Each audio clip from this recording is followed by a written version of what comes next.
Vaters und des Heiligen Geistes. Amen. Gelobt sei Jesus Christus in Ewigkeit. Amen. Nous pourrions être au nom du Père, du Fils, du Saint-Esprit, ainsi soit-il, un peu surpris par le fait que tout de suite après Noël, nous voyons cette scène crudelle, très crudelle, de la lapidation. Le lapidé ne mourrait pas tout de suite. C'était une longue mort et très douloureuse mort. L'Église nous propose la fête du premier martyr, Saint Étienne, le diacre, pour nous mettre tout de suite devant les yeux la fin, le pourquoi, la raison de la fête que nous avons célébrée hier. La raison de l'incarnation et la rédemption.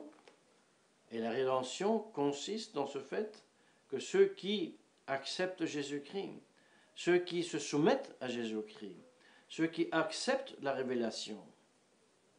Et en acceptant la révélation, ils reconnaissent, ils acceptent de devoir faire pénitence comme Saint Jean-Baptiste le demandait, comme Jésus-Christ le faisait, puissent entrer glorieusement dans l'éterne félicité. Contrairement à ceux qui, attachés à eux-mêmes, décidaient de ne pas vouloir abandonner leurs inclinations naturelles, leurs vices, leurs inclinations aux vices, se ferment les yeux, les oreilles et hurlent et grincent des dents devant la miséricordieuse, aimable invitation de Dieu à se convertir au grand mystère de la grâce, au grand mystère du libre arbitre, mystère dont nous sommes aujourd'hui spectateurs dans les fêtes qui nous sont narrées par les actes des apôtres, parce que nous voyons d'une part Saint Étienne rempli de l'Esprit de Dieu, rempli de grâce, et par cette grâce, et non pas par capacité naturelle, capable de surmonter les atroces douleurs de la lapidation, maintenir la présence d'esprit, de cœur, et même prier pour les persécuteurs, demander que ce péché ne leur soit pas mis en compte. Et nous voyons aussi le jeune Saül, il n'avait même pas 30 ans, là, à garder les vêtements de ceux qui étaient en train de lapider Jésus-Christ. Ce jeune Saül qui était un persécuteur des chrétiens, un grand persécuteur des chrétiens, et qui par intercession de Saint Étienne, n'est-ce pas, protomartyr, reçoit la grâce, au grand mystère de la grâce, d'ennemi acharné qu'il était, donc avec une volonté endurcie, en haine de Jésus-Christ, de son évangile, de ses chrétiens, sans que cette volonté soit violentée, forcée.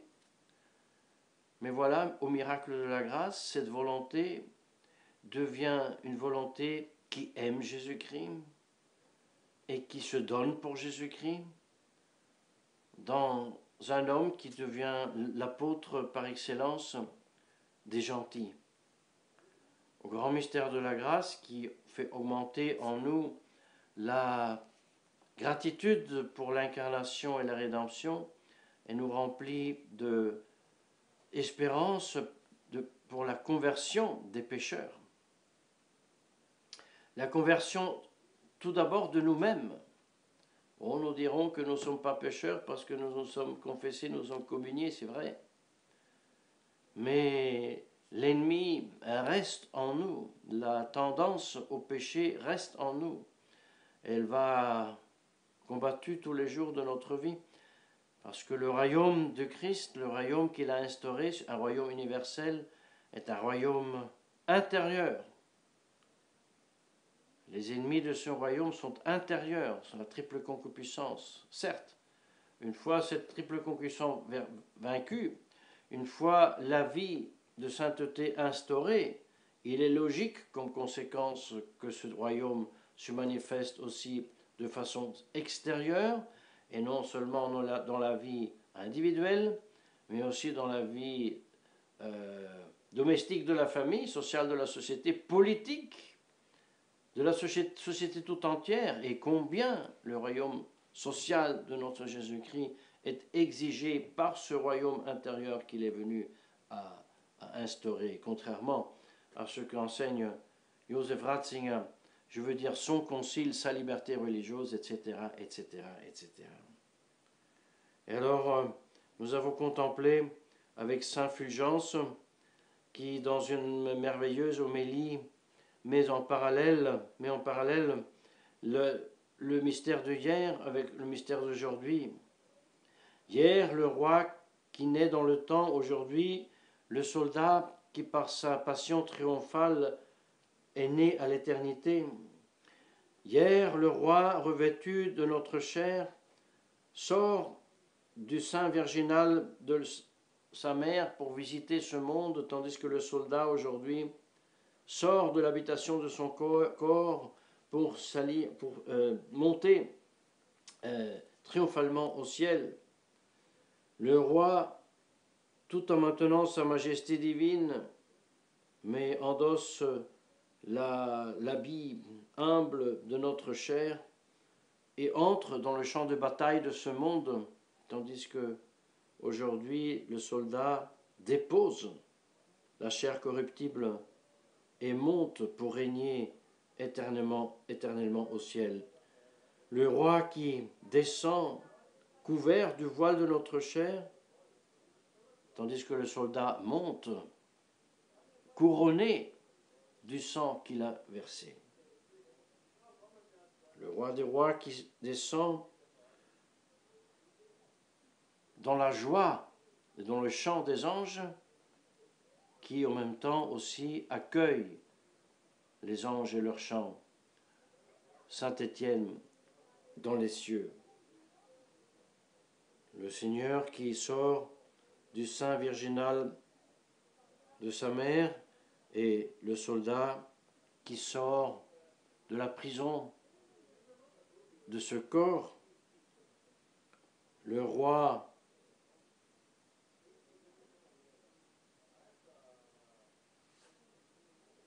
dans la crèche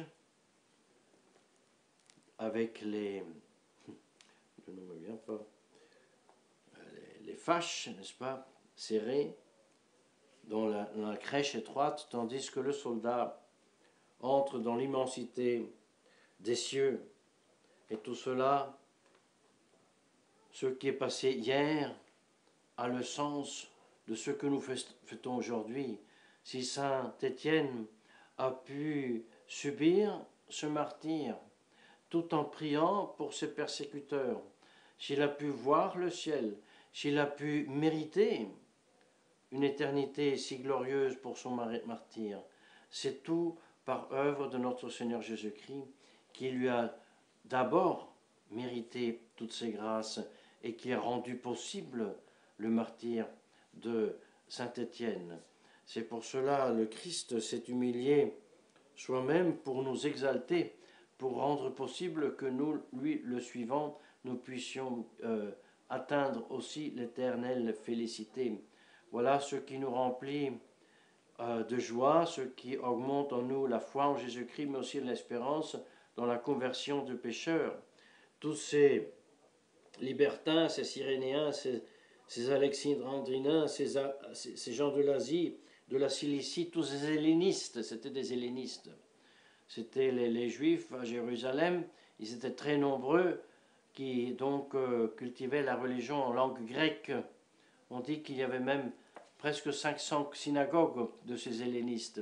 Eh bien, tous ces hellénistes qui tellement haïssent Jésus-Christ, et pour cela haïssent la prédication de Saint Étienne, et qui aujourd'hui, il faut bien le dire, après toute la chaîne des hérésies, des schismes, continuent à haïr Jésus-Christ dans cette nouvelle religion qui est la religion de l'Église du Concile Vatican II, eh bien notre espoir est quand même grand que parmi eux puisse se trouver aussi le jeune Saül qui peu après sera foudroyé par la grâce, atterré, tombant du cheval et converti à Jésus-Christ. Et voilà que, même en cette journée, par intercession de la très sainte Vierge Marie, nous demandons la grâce de triompher de nos ennemis intérieurs pour aussi triompher et vaincre les ennemis extérieurs et les vaincre totalement. Et la victoire totalement, surnaturellement, c'est la conversion du pécheur.